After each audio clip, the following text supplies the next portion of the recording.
Ladies and gentlemen, thank you for your patience in holding. We now have your presenters in conference. Please be aware that each of your lines is in a listen-only mode. At the conclusion of this morning's short remarks, we will open the floor for questions. At that time, instructions will be given as to the procedure to follow if you would like to ask a question. It is now my pleasure to introduce today's first presenter, Christina Chang. Thanks, Shelby. Hello and welcome to our 2022 year-end earnings conference call. Joining us today are Mike Hsu, our Chairman and Chief Executive Officer, Nelson Urdaneta, our Chief Financial Officer, and Brian Ezzell, our VP of Finance. We issued our press release and published supplemental materials that summarized our results and outlook this morning. You can find these resources in the event page of our investor relations website. Before we begin today, a few reminders. Our statements today will include forward-looking statements. Please refer to the latest Form 10-K or 10-Q for the list of factors that could cause our actual results to differ materially from expectations. Our remarks will focus on adjusted results, which will exclude certain items described in our Q4 2022 earnings news release. Please consult our press release and public filings for more information about these adjustments and a reconciliation to comparable GAAP financial measures. Mike will provide his perspective of the business, and then we will open the floor for a Q&A. With that, let me turn it over to Mike. Okay, thank you, Christina, and welcome to KC. Good morning, and thank you all for joining us today. Back when we introduced our strategy in 2019, we could not have imagined the unprecedented challenges we were about to face. Over the past 4 years, KCers did what we do best, provide great care. Care that our consumers, our customers, our employees, and our communities needed all around the world. At the peak of the pandemic, people counted on our brands to support the health and hygiene of their families. And I'm proud of what our teams were able to achieve to fulfill our purpose of better care for a better world. Now, as we look back at our results, there are 3 themes I'd like to emphasize. Theme number 1, our strategy to accelerate growth is working. Since 2019, we've grown our business by about $1.5 billion in sales and delivered 4% average organic sales growth. In that time, we've accelerated organic growth by improving our product offering and market positions with meaningful innovation and world-class commercial execution. In 2022, organic sales increased by 7% and over-delivery on our goals at the beginning of the year. This was achieved in what turned out to be a uniquely challenging global environment. 2022 also marked Kimberly-Clark's 150th anniversary, a year in which we celebrated generations of category-defining innovation. We're proud to have created many of our categories, including feminine care and facial tissue, under the leadership of our Kotex and Kleenex brands. We are inventors at heart. New products created during the last 3 years contributed to over 60% of our organic growth in 2022. Whether it's Kotex Dreamwear for ultimate overnight protection or Kleenex Allergy Comfort, our product obsession, advanced technology, and consumer-centric focus is enabling us to create meaningful value and accelerate category growth. This is perhaps most evident in China, where we continue to post double-digit organic growth in the face of a declining birth rate and challenging COVID operating conditions.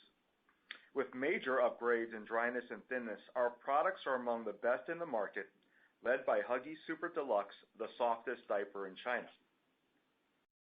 Our strong portfolio, supported by superior technology, will continue to anchor Kimberly-Clark's leadership in the world's largest baby and childcare market.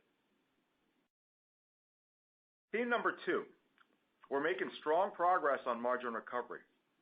Over the past 2 years, we've faced unprecedented inflation worth over $3 billion, a roughly 1,500 basis point headwind to gross margin.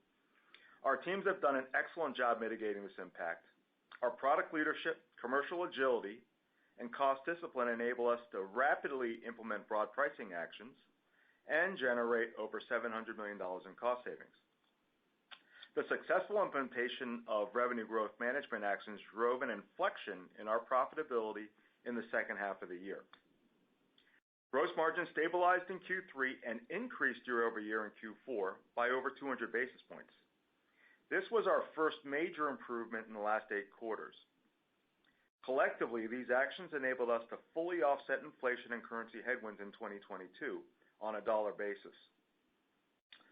Recently, market prices of some inputs have begun to ease, although they remain elevated relative to pre-pandemic levels.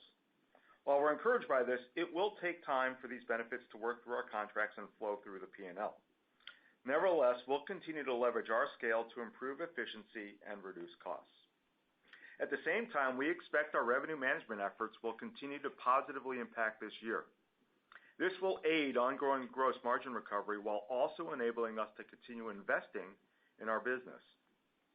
At the midpoint of our 2023 guidance range, we plan to improve operating margin by approximately 80 basis points. With incremental headwinds below the line, this translates to 2-6% growth in earnings per share in 2023. We also intend to increase our dividend for the 51st consecutive year. Theme number 3, we will continue to invest to drive balanced and sustainable growth. We're scaling innovation that delivers better value, more benefits, and better care for our consumers. We continue to see strong demand for great performing products. New Poise Ultra Thins and expanded sizing for Depend drove share gains in adult care, both from a dollar and unit standpoint this past year in North America. We'll be launching several exciting initiatives in 2023, including our Good Nights Youth Pant, which can hold the equivalent of 3 bottles of water, ! As well as exciting performance upgrades for Huggies diapers. At the same time, we'll leverage the broad range of our offering to address the growing need for value through compelling commercial programs. Now, to wrap up my prepared remarks, I'm very proud of KCers around the world. They continue to execute with excellence, standing tall in the face of countless challenges, all to fulfill our purpose of better care for a better world. We've assembled an excellent management team that has tremendous experience unlocking global growth.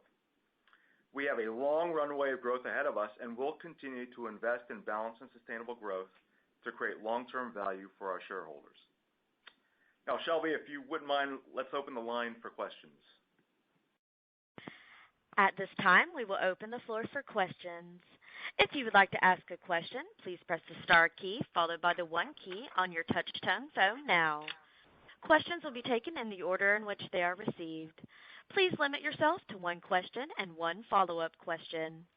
If at any time you would like to remove yourself from the questioning queue, press star 2. We'll take our first question from Dara Mohsenian from Morgan Stanley. Morning, Dara. Hey, Dara. Hey, how are you? Good. So I just wanted to go into the 2023 outlook in a little more detail. First, Mike, can you just outline what you're assuming for pulp prices as you look out to next year? I'm assuming you're not fully using the RISI forecast, but maybe you are. Just any clarity there would be helpful. And then you talked about the greater investment in growth and people by 100 basis points to margin. Can you just help us understand the motivation behind that? Are there specific areas of opportunity? Is it more you had to pull back a little bit in 2022, just given such a tough commodity environment? How are you sort of thinking about that? And also maybe just a little more detail on functionally where you're spending. Is that ad spend or is it other areas? Is it headcount? And maybe geographies and product categories you plan to invest. So that'd be helpful. Thanks. Okay, we'll do, Dara. First of all, I feel great about where the brands are globally and where our business is. And we can talk about performance in the fourth quarter, and I know we'll get to that. But overall, I'd say we plan to deliver a better performance in 2023 for sure. We're going to build on our organic growth momentum. Dara, clearly in the plan for next year, there's plenty of carryover pricing, but there are new pricing actions in the plan as well. Most of those have already been announced to our customers. But in terms of the investment, I would say I'm really excited. We got a robust innovation and commercial program for 23. In some ways, if I calibrate, I think it's, this year will be stronger than last year, and we feel good about that. Consumer demand in our categories generally remains very resilient. And so, I think from that aspect, we have good things to invest in.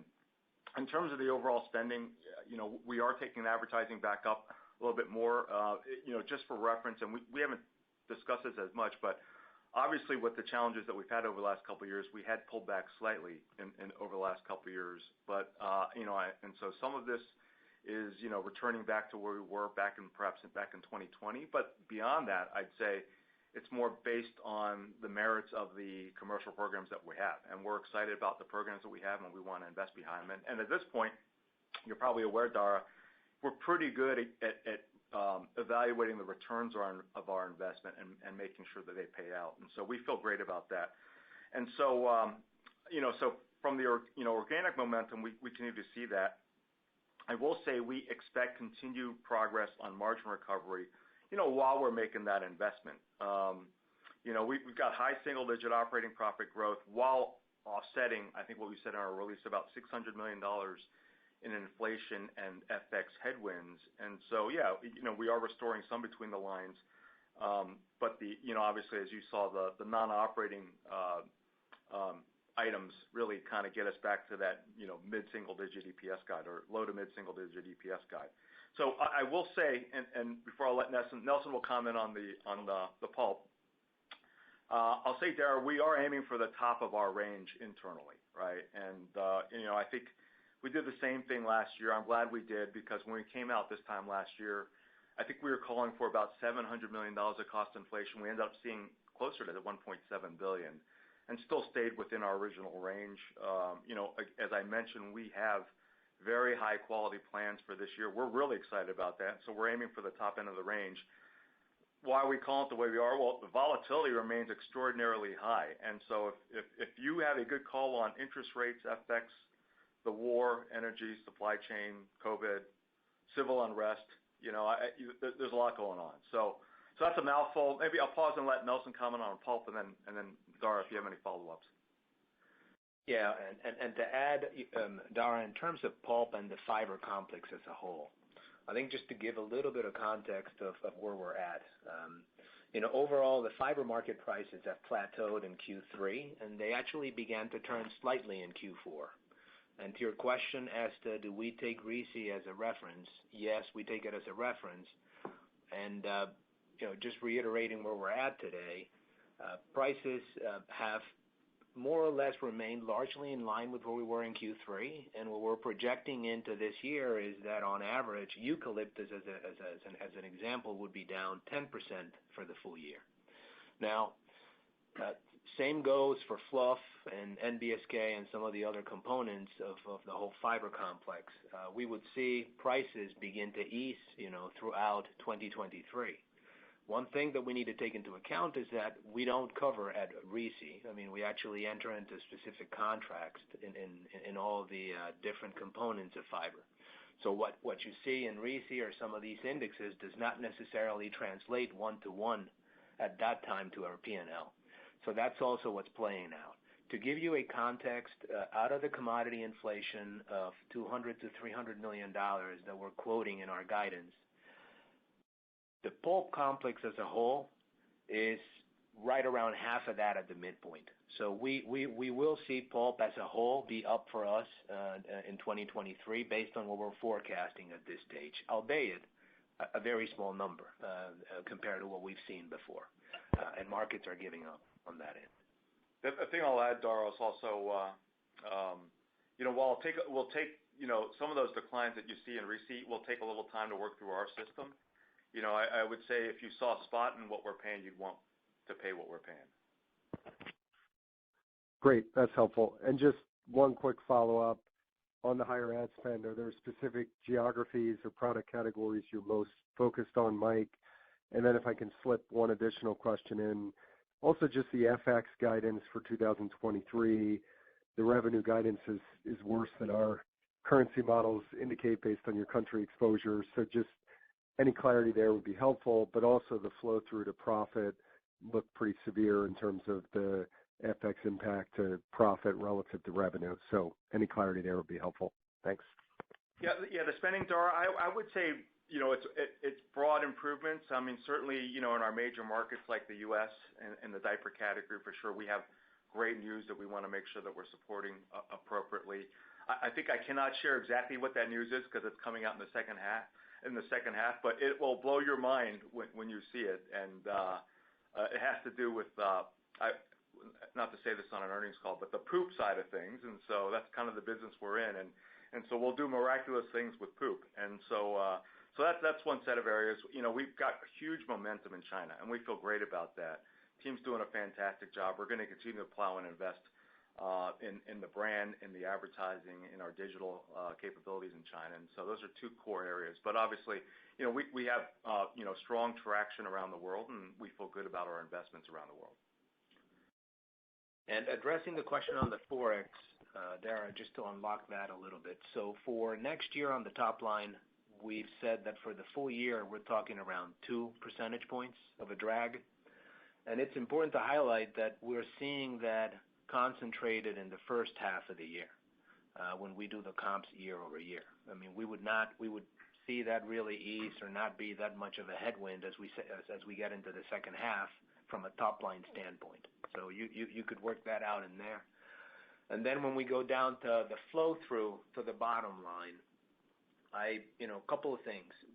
As a reminder, we've got about half of our revenue coming from overseas and about a third of our profit coming from overseas. But we do have a significant amount of costs that impact the P&L. They're exposed to hard currencies in the foreign subs in which we operate. The other element you need to take into account as you model is that we're not covering at spot rates. I mean, we have particular risk management strategies in place that I'm not, going to get into details in the call, but we have to work through those risk management strategies as they flow through the P&L. And as you know, that's not a one-to-one if you're engaging in hedging and doing risk management strategies that we do. Great. Thank you. Okay. Thanks, Dara. We'll take our next question from Chris Carey with Wells Fargo. Morning, Chris. Hi, Chris. Hi, good morning. I just so one follow-up on the currency piece, and then another question. But just on the currency piece, I think it's getting so much attention this morning because it's such an atypical multiplier versus what we've seen here, right? Mm-hmm. And so and I appreciate there's hedging and it sounds like that's something you have good visibility into. So maybe I'll just take that as a given. And how should we think about an improvement in currency or a worsening in currency? So you're hedged. Is this now the outlook, or should changes in currency, imply a change in what's going to be flowing through on your model this year? So perhaps you can just help us, understand that. That's a fair question, Chris. And a couple of things. Obviously, on top line, it'll be what it'll be because we don't hedge top line. So that's in essence what's going to happen. Is it'll translate. When you go to costs, we have models in place for risk management strategies, and there are currencies we hedge, there are currencies we don't hedge, and it depends on the amounts we do. So it's model driven. So changes in currency, to your question, would have impacts. Now, it won't apply to all the currency pairs because it depends on where we're at in any given point in time. So definitely on top line, yes, we will see that very fluid as markets move, and that's happening literally on the hour. As to profits, we will also see to some extent some flow as the currency changes and we update our models depending on what's hedged and what's not hedged. Okay, thank you. Just given, I think one other thing this morning is that, the commodity outlook relative to what we can see on even forward prices would suggest, worse than expected probably on that front. Clearly, you're saying more of that's happening in international markets, maybe harder to track. So, I think that makes sense. But nevertheless, we'll probably end the year now, at a gross margin of say 32%, still a few hundred basis points below pre-pandemic operating margins, even farther below pre-pandemic. And I think conceptually the organization does have a goal to get back to that margin structure. It just feels like, with with commodity volatility and the non-operating inflation that you're talking about, do you still think that's a realistic medium to long-term objective, or has the inflation been such that, there's probably not enough pricing and savings to get you there, or at least it'll take a very long time? So thanks for your thoughts on that. Yeah, Chris, I definitely feel like it's a realistic, goal, and I think we'll get there. My view is we've turned the corner on our margin recovery program. We obviously we saw in the fourth quarter continued strong organic performance. But I said this in my prepared remarks, pricing exceeded input costs and inflation for the full year. So we fully offset inflation and FX for the full year last year. So I think the teams did a great job there. And our operating margin, as I said, stabilized in Q3 and expanded by 200 basis points in Q4. In terms of the cost outlook, so I think we're making great progress there. And let me say this about costs. One, from my seat, I'll say I see green shoots, okay? But even though we still see cost headwinds coming into the year, there are green shoots, and we have seen selected commodities start to ease. And I'll also say, having been in this company for 10 years, reversion is around the corner, and when it happens fast. We've offset extraordinary headwinds over the last couple of years. As I mentioned, we see another 600 this year. Historically, though, there has been rapid reversion, and we've seen some signs of it. I don't have a timetable for that. I don't know if it's going to hit this year or not, but at some point, it will happen, and when that does happen, it will accelerate our margin recovery. And as I said in the past, we're not counting on reversion to deliver the margin recovery, but when it does, it will accelerate our timeline, which is why I feel confident about it. Because we all know, $3 billion over 2 years, it's not going to stay at that level, right? At some point, it's going to come back down. And just to add a little flavor on the gross margin too, Chris, a couple of things. We had 3 quarters in a row where we actually expanded gross margin. And as Mike pointed out, for the first time in Q4, we grew gross margin year over year versus, the last time we ever did that was back in mid-2020. So it had been a few quarters that had not been the case, and that reinforces Mike's point that what we have been talking about since July of really remaining committed and having line of sight to recovering the margins is going to happen. As we stare at this year, our plan calls for year-over-year margin expansion in gross margin every quarter. That's what we have in place. I think you quoted 32% of gross margin. It's actually higher what we're aiming for at for the full year, because we're expanding operating margins at the midpoint of our plan by 80 bips. If you look at what we put out in the release and the remarks, we're investing about 100 basis points of net sale into the brands. So we got to add that back to that 80 bips, and that gives you a sense of what at least is going to be the gross margin expansion that we have planned in here. So we definitely have, we're building on those green shoots that Mike's saying, but we're not staying, sitting here. I mean, we're moving on the productivity line, we're moving on the margin accretive innovation, and we're also moving on the net revenue growth management programs that we have in place. So all of that is really putting us there. And as Mike has said in the past, reversion will accelerate this. That's the only thing that would do that. So can I just confirm, and I apologize because I've gotten questions on this, and I'm going to get back in the queue. So you expect gross margins up, but the 100 basis points is what you're investing into gross margin. So can you just maybe confirm what your expectation for gross margin is for 2023? Because I think there has been some confusion. Yeah. I want you to add. Right. So it would be like this. We have 80 basis points of operating margin.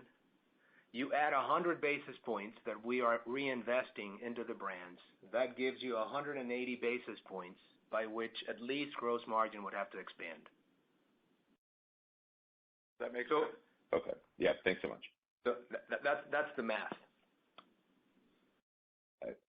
Thank you both. Okay. Thanks, Chris. We'll take our next question from Steve Powers with Deutsche Bank. Hello, Steve.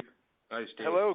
Good morning. Good morning. And just to pick up on that math, because that's sort of the math that we were working with too, but that implies, if you take the numbers literally, that the 23 gross margin objective is, a tick below the 4Q 22 gross margin that you realized. So just to Nelson's point about seeing that progressive gross margin improvement sequentially, it doesn't imply a lot more movement in 23. So maybe just talk about that in the context of over time, easing costs and the like. The road to margin recovery is a bumpy one, Chris. Or Steve. Yeah. So Steve, I think a few things that just to add a little bit of color or how we get there in the math. So I think the important thing to take into account is, we're staring right now at about $250 million of commodity costs at the midpoint, as we've guided. We have about, in terms of currency, about $350 million at the midpoint in currency, and then in other costs we have around $200 million. So when you add it all up, we will be for another year in a row having a significant revenue growth management realization that we've planned for, which, by the way, around 2/3 of that is solely carryover from 2022.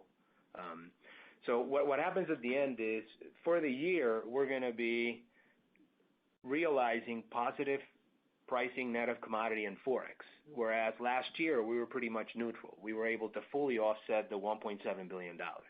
So that's going to flow through. And exiting Q4, it's not a straight line as Mike indicated, because, again, the quarters are pretty different, and the dynamics between the categories and the mix and how costs impact us differs. But the reality is that on a year-over-year basis, we continue to expand margins, and it would be quite the gain, because if you recall, our pre-COVID gross margins were around 35%. So we would be making pretty good advance on the full year with the movement that we're planning for.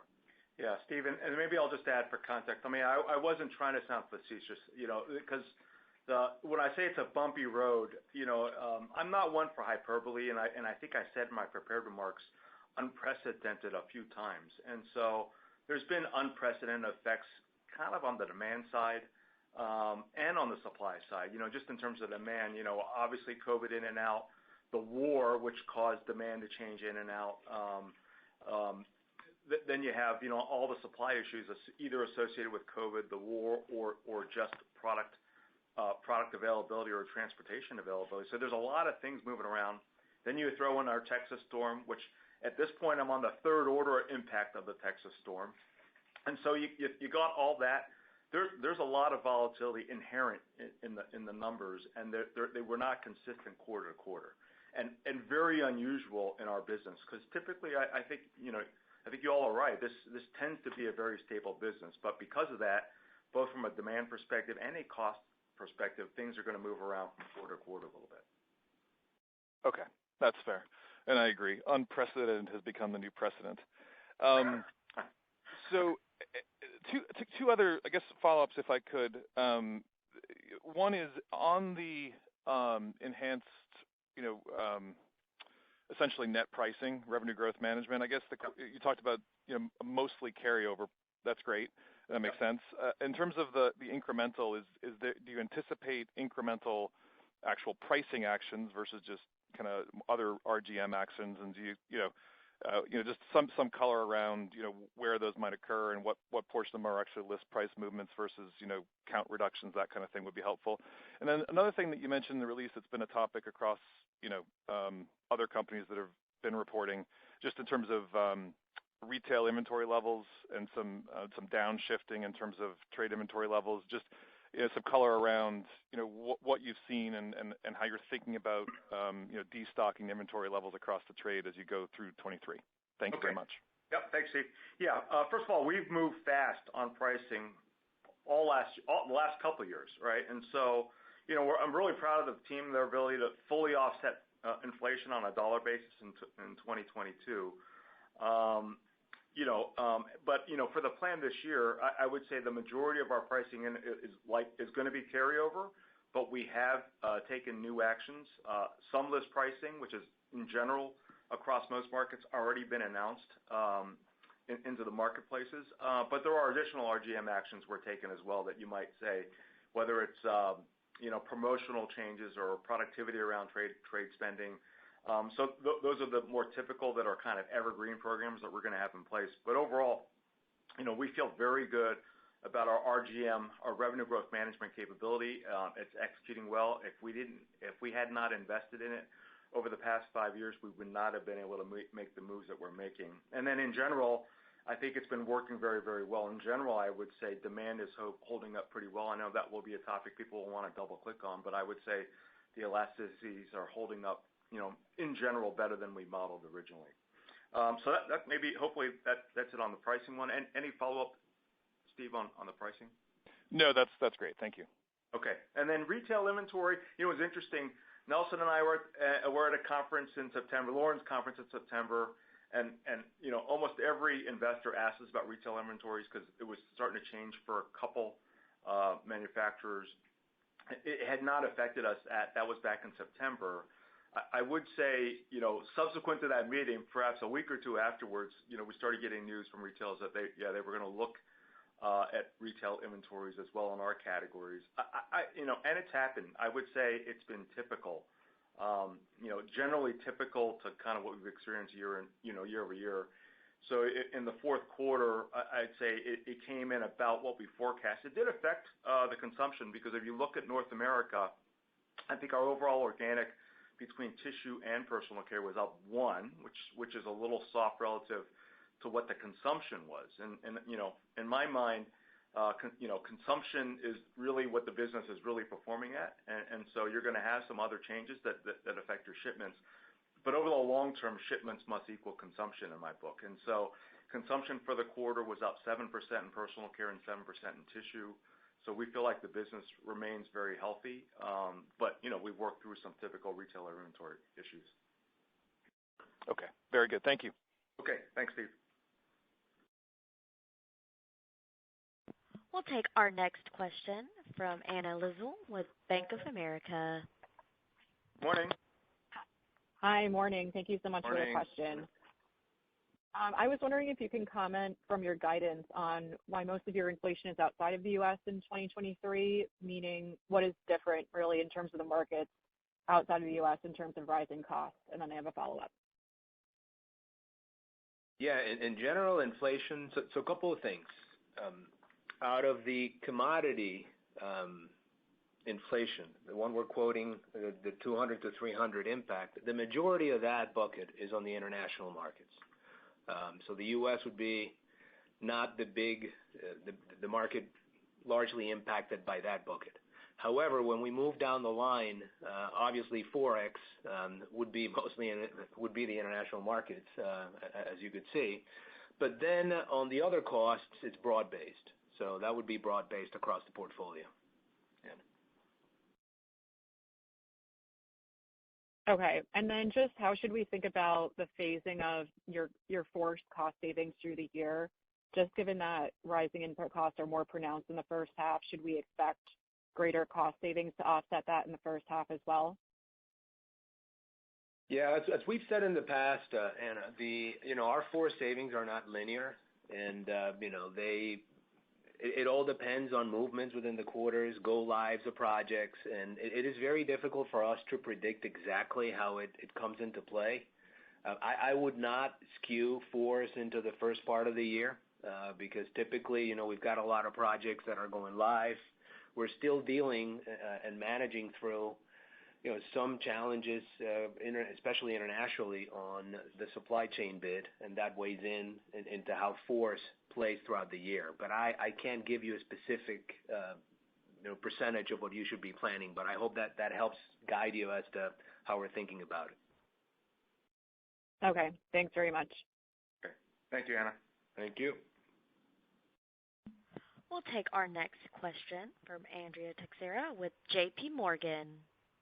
Andrea. Thank you. Good morning. How are you?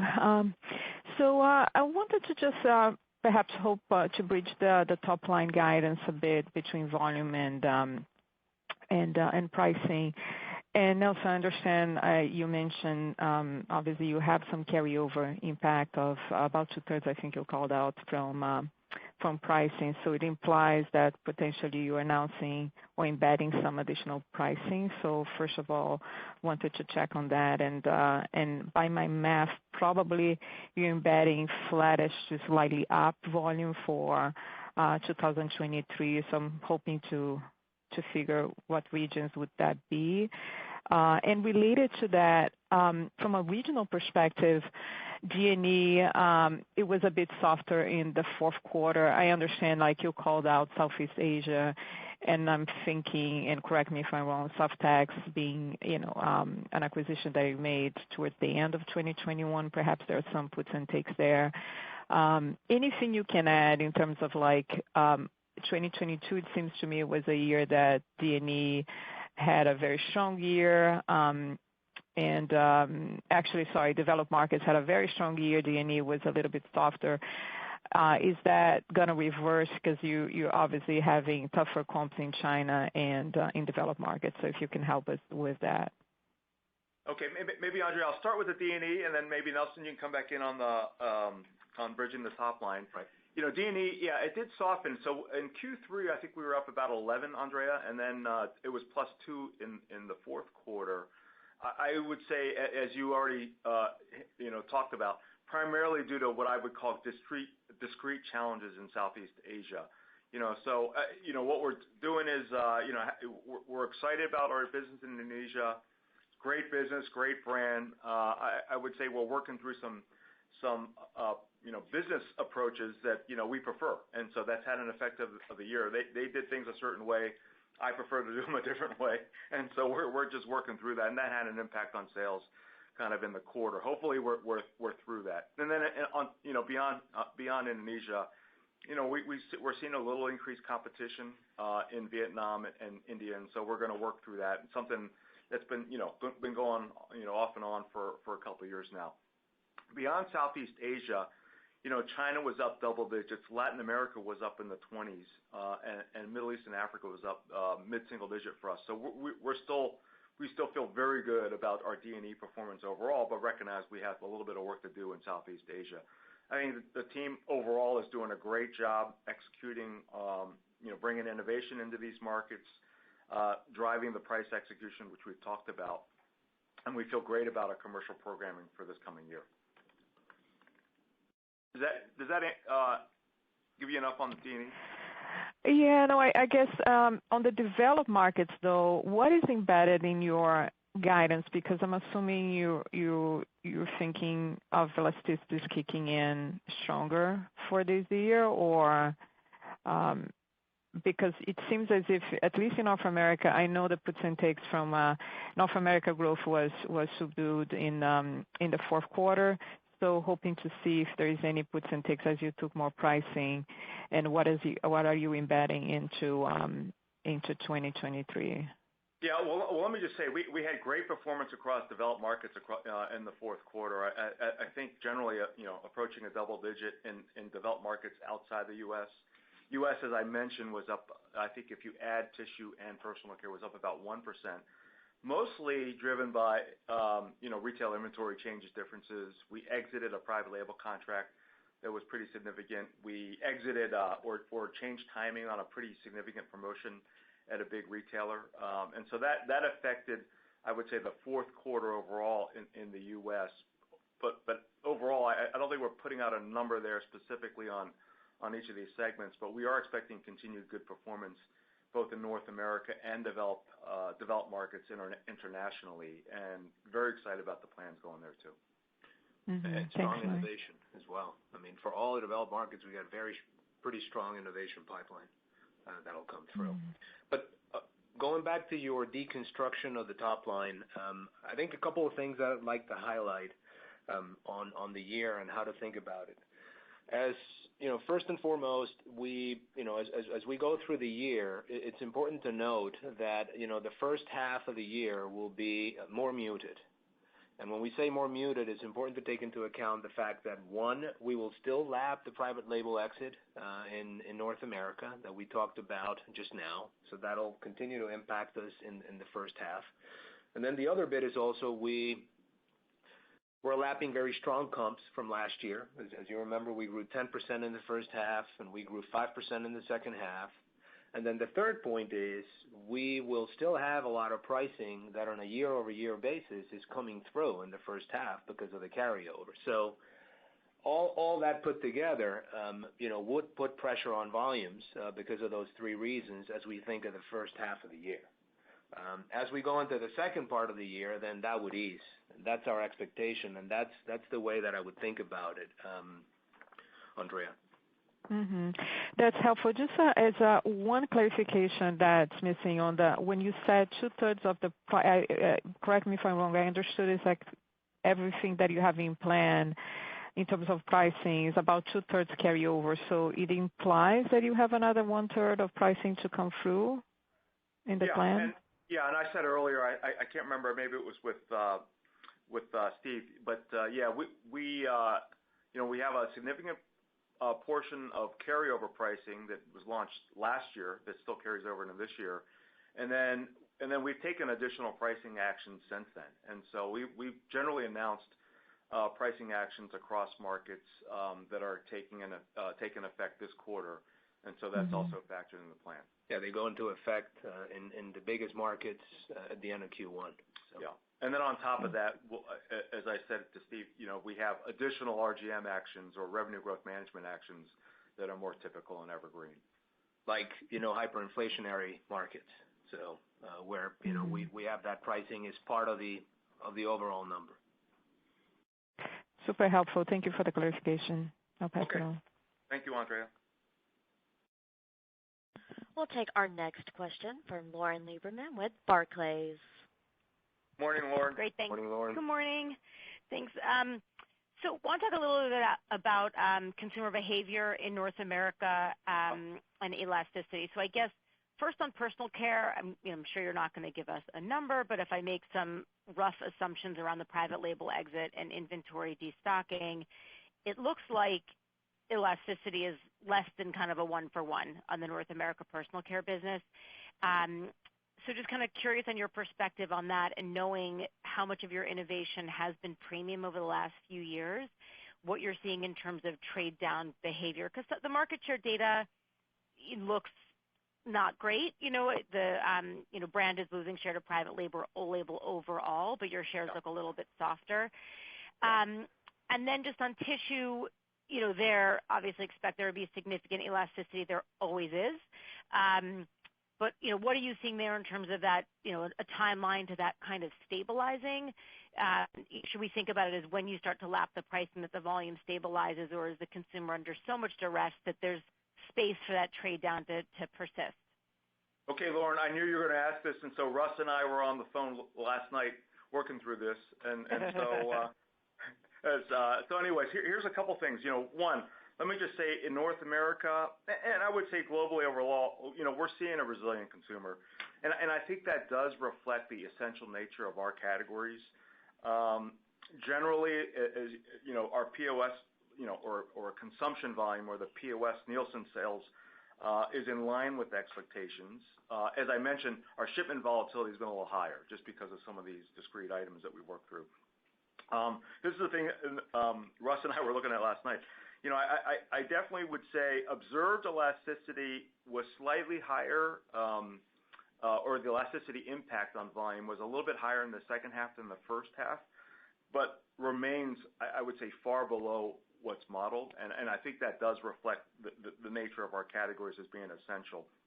And I'll throw a couple numbers at you, and these are category numbers, so not brand, and they're public anyway, so not proprietary to us. But in Q4, pricing was up 7% in diapers, and EQ, right, equivalent units, the measure of volume was down 3. And so I think, as you point out, therefore the implied elasticity impact is less, certainly far below 1-to-1. The thing that I would throw in there on top of that is, in the second half, us and our competitors have made a lot of count changes across all these categories. And so the EQ definition includes count reductions because it's based on a standard unit, right? And so I might venture to guess almost half of the volume decline is related to count and tissue sheet count changes. So that was diapers. And then in bath tissue, for the fourth quarter, price was up 11 for the category, and volume was down 7. And recognize, I might factor in, 3 or 4 points of that 7 is likely to be sheet count changes. And then adult care, the outlier, because, price was up 8, and then volume was still up, right, up 2. And the delta, I think those were all fourth quarter numbers. And the reason I say the elasticities kind of seems like the impact has increased slightly in the second half is in the first half, pricing was up mid to high single digit, and volume continued to be up. And so that there is a difference. I think the consumer environment was different. I do think there was more pressure on the consumer, but I still think, the category remains very resilient because of the essential nature of the category. So I'll pause there, Lauren. Does that answer? Yeah, that is great. And just the one piece that you missed was the relative market share performance. Oh, yeah. In personal care and any kind of mixed dynamics. Given the premiumization.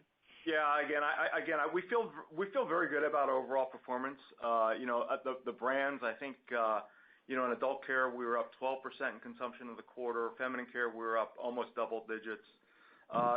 Diapers was down 5, and the biggest driver behind that, that private label exit was a minor one for us, but the bigger one was we have a large retailer that we knowingly shifted an event from Q4 prior year into Q3 of this year. So we lost that.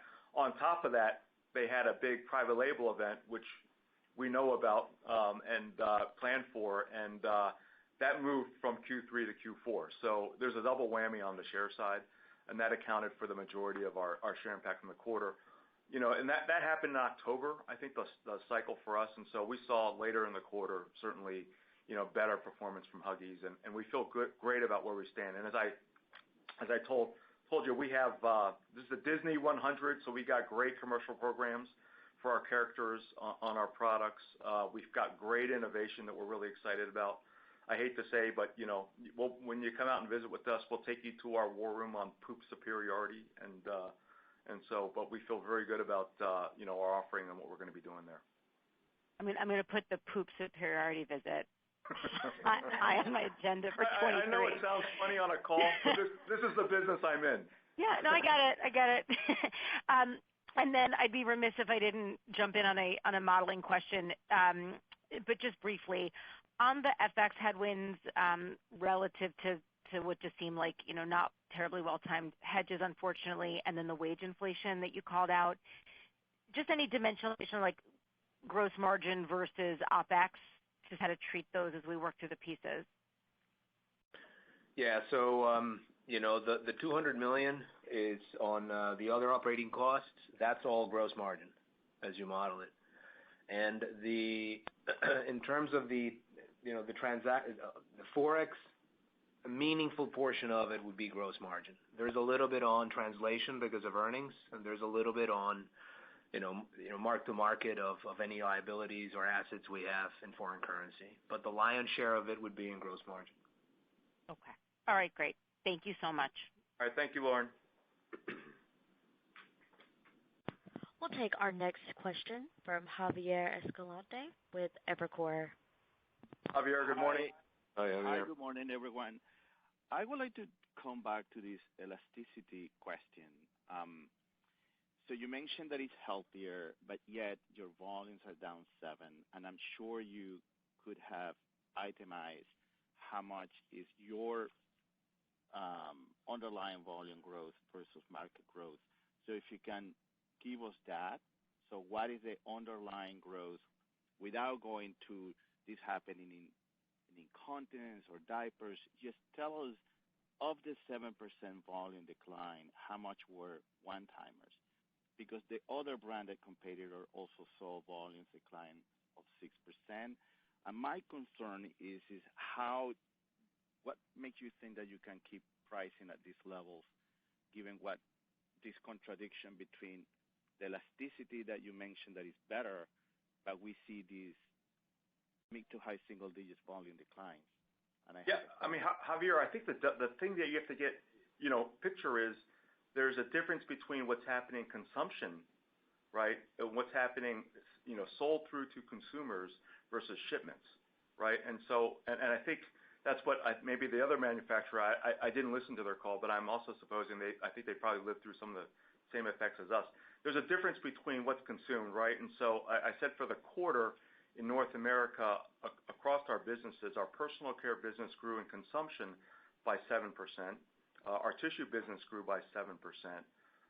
In the long run, I think hopefully you'll agree that in the long run, shipments should equal consumption, right? And so you're not going to perpetually deplete retailer inventories or perpetually grow retailer inventories over time, right? So generally, that's kind of what I look at as kind of the ongoing health of the business. Yeah, in the quarter, we did see some discrete changes, particularly as it relates to one, retailer inventory, which is probably the biggest impact for us in the quarter.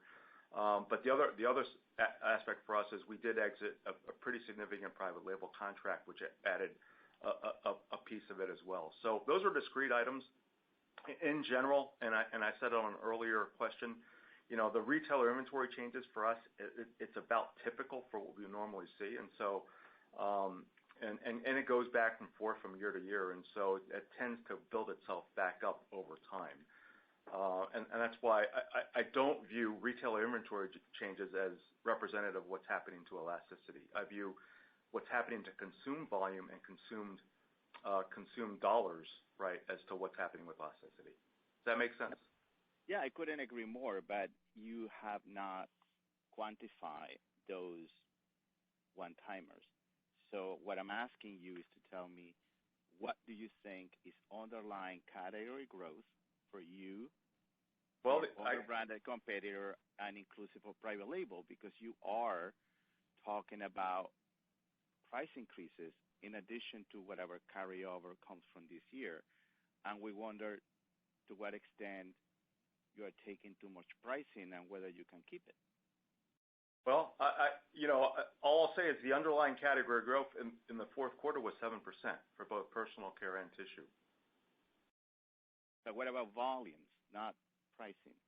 I'm referring to volume declines of 7%, Mike. If you could explain. Yeah, that's shipment volume declines, and then the consumption volume decline was low single digit, low to mid single digit. Go ahead. Javier, going back to your question, to answer the question that you have on the one-timers, we have about 3 points would have been the one-timers. Great. If you think of the inventory destock, if you think of the private label contract, that would have been about 3 points out of that 7. Excellent. And then I have a more strategic question when it comes to private label. What do you see private label role in diapers, both in the U.S. and Europe, and to what extent does it make sense to hold on onto your operations in the U.K.? Thank you. Yeah, we exited our personal care business primarily, especially our diaper business in the UK about 10 years ago. So I'm not sure what you're referencing there. Andrex, the tissue business as well. Yes, I mean, we have a great tissue business. It's the market leader in the UK. What's the question? The question is if you can tell us how is private label pricing in the U.S. versus the UK, which we don't have, I personally don't have access to, and whether it makes sense to hold on onto the tissue operations in the UK given the situation there. Thank you. Okay, I got it. I understand. Hey, overall, again, we feel great about our brands and where their position is. Andrex, we have taken significant pricing just as we've done in the U.S. this year. It continues to perform well, and despite the price increases, it has grown share. And so, it's the leading brand in the United Kingdom, and much admired by consumers. And so it's a great business for us. Certainly, this year, there's room for improvement because of all the cost pressure. And so that's, the priority, for us, as you've heard all year, is, we've been working to recover our margins on our branded businesses to offset the significant inflation that we've had over the course of the year. And I think the teams have done a fantastic job of that. That said, our margins are still below where they were pre-pandemic, and so we're working our way back up towards that. Thank you so very much. Very helpful. Okay. Thank you, Javier. We'll take our last question from Kevin Grundy with Jefferies. Hey, Kevin. Hi, Kevin. Hey. Great. Good morning, everyone. Thanks for squeezing me in. And Christina, congratulations and welcome. Hey, Mike, just to maybe tie together some of the more recent questions, I wanted to hit on your U.S. market share, which I think Lauren touched on a bit, and then the promotional environment, which Javier, I think, was kind of getting at a little bit. But very specifically, how this plays out with the promotional environment. Some of the conversations we have with investors now is, is the pricing stick? Is the consumer going to be able to withstand it, particularly in some of your categories? And then, obviously, what's going on with commodities is not lost on retailers either. There's still kind of a long way to go to get back to gross margin targets, but still more benign oil, pulp, et cetera. And then I'm sure your share is not quite where you want it to be in some categories where it's eroded: tissue, diapers, wipes, et cetera. So, question just around promotional environment, how you see this playing out in your categories, given the recessionary backdrop and more benign commodity cost environment, and then maybe what you've embedded in your outlook. And that'll do it for me. Thanks, guys. Okay. Yeah, Kevin, let me try to package that up. I mean, let me start with the share.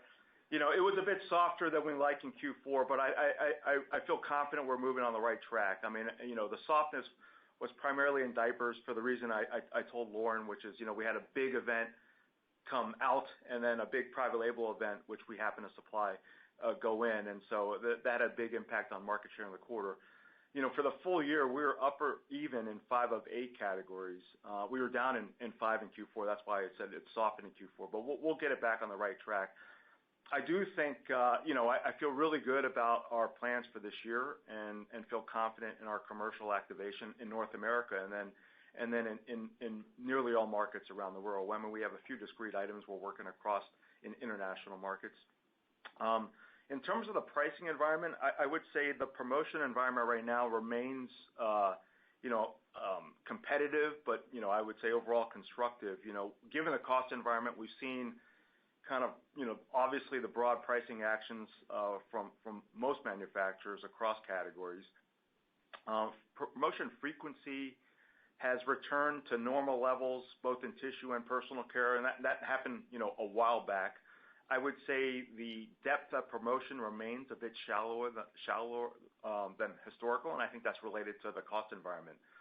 However, on the consumer side, we can, certainly, my comments on elasticity and the essential nature of our categories notwithstanding, I do sense the consumer's under pressure, and we've been, out talking to our top customers, and so we recognize that the consumer is working through some challenges pocketbook-wise. And so, we're going to meet them where they need us and make sure that we're continuing to offer a strong value across our business. And the thing about us is, our aim is to lead our categories, and so we're not a niche premium player. We want to play across both value and premium. And so we have a broad offering, and we want to make sure we support our consumers effectively along that. But for the most part, yeah, we have taken significant pricing. We are managing our promotions with discipline, and we'll continue to do that. I don't know if that answers exactly what you're looking for, Kevin. I think that helps, but just to kind of tie that in with your intentions on the advertising and marketing, is it fair to say that should the promotional environment pick up because of a weaker consumer, potentially from your position, trade down in your categories, that it's not optimal, but you kind of view that 100 basis points in advertising and marketing, if you have to reallocate that to trade promotion as the year progresses, then you'll cross that bridge when you get there? Is that a fair way to think about it? Yeah. Yes. Well, I'll say yes, we'll cross that bridge when we get there. You have to know my personal bias is I'm not a fan of driving the business through promotion. I don't, we can do it effectively because we know our ROIs on trade promotion as well as we know our advertising ROIs, and so and frankly now the returns on both are okay. I like the advertising ones better, and so that's kind of my go-to, and I think it's better for the long-term health of the brand. And frankly, Kevin, this is related to the question you're asking. Our customers expect it. I mean, they're concerned about value for their shoppers, and so they're not the biggest fans of all these price increases. But part of what they're looking for from us is to make sure that we're bringing commercial programming to grow the category for the long term. And they're excited about our innovation, and they're excited about the commercial ideas that we're bringing this year, and so they want us to bring it. And so that's probably the bigger reason why we've ticked up the investment in our advertising. Very good, guys. Thanks for all the time. Good luck. Okay. Thank you. All right. Thank you, Kevin. Shelby, I'm going to make my closing comments. Hey, I'll just say a couple things. One, I'm confident in the strength of our brands and our commercial capabilities to position Kimberly-Clark for the long term. I'm really proud of the focused leadership talent in this organization and confident that we'll drive our business to create long-term shareholder value and fulfill our purpose of better care for a better world. So I want to thank you all for joining us today. And with that, we'll sign off. That concludes today's teleconference. Thank you for your participation. You may now disconnect.